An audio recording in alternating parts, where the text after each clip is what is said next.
तो प्रभु श्री राम जी के पिता का नाम दशरथ, दशरथ के पिता का नाम था अज, अज के पिता का नाम था नाभाग, नाभाग के पिता का नाम था ययाति, ययाति के पिता का नाम था नहुष, नहुष के पिता का नाम था अम्बऋषि, अम्बऋषि के पिता का नाम था प्रशुश्रुक, प्रशुश्रुक के पिता का नाम था मरु, तो मरु के पिता का नाम था शिग्रक, शिग्रक के पिता का नाम था अग्निवर्ण, अग्निवर्ण के पिता का नाम था सुदर्शन, सुदर्शन के पिता का नाम था शंखन, शंखन के पिता का नाम था प्रवद्ध, प्रवद्ध के पिता का नाम था अंशुमन, अंशुमन के पिता का नाम था दिलीप,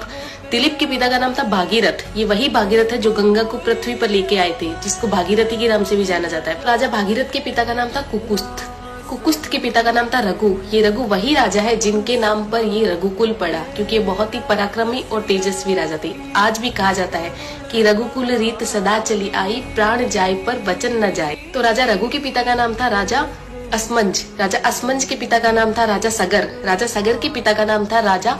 असित, राजा असित के पिता का नाम था राजा भरत, राजा भरत के पिता का नाम था ध्रुव संधि, राजा ध्रुव संधि के पिता का नाम था राजा सुसंधि, राजा सुसंधि के पिता का नाम था राजा मानधाता, मानधाता के पिता का नाम था युवानाश्री, युवानाश्री के पिता का नाम था दुंदुमार, दुंदुमार के पिता का नाम था त्रिशंकु, राजा त्रिशंकु के पिता का नाम था राजा पृथु, राजा पृथु के पिता का नाम था अंडरण्य, अंडरण्य के पिता का नाम था राजा बाण, राजा बाण के पिता का नाम था विवस्वान, राजा विवस्वान के पिता का नाम था राजा मनु, राजा मनु के पिता का नाम था